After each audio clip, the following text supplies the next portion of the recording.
Rencana bergabungnya Finlandia dan Swedia menjadi anggota NATO ditentang oleh Presiden Turki Tayyip Erdogan. Ia yakin kedua negara tersebut menampung teroris yang masuk daftar hitam pemerintah Ankara. Penolakan itu dikatakan Erdogan di Ankara pada hari Jumat.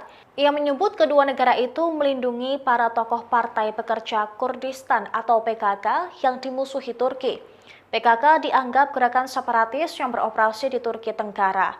Turki juga melarang Front Pembebasan Rakyat Revolusioner atau DHKPC, Partai Komunis Turki.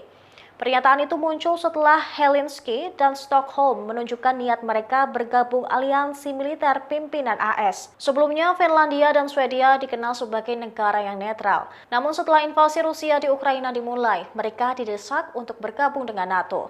Perdana Menteri Inggris Boris Johnson mengungkapkan keanggotaan Swedia dan Finlandia pasti akan disambut oleh anggota negara NATO lainnya. Sementara Moskow telah berulang kali menyatakan bahwa mereka menganggap perluasan NATO sebagai ancaman terhadap keamanan nasional.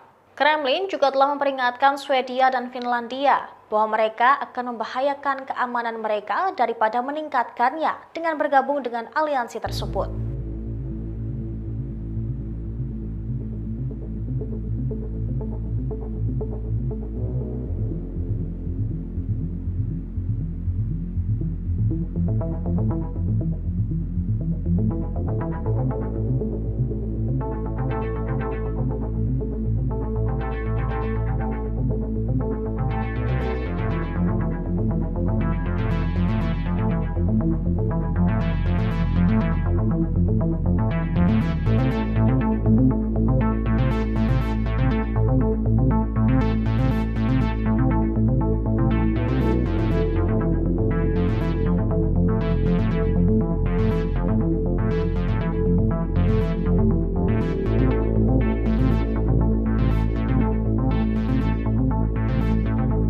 Terima kasih sudah nonton.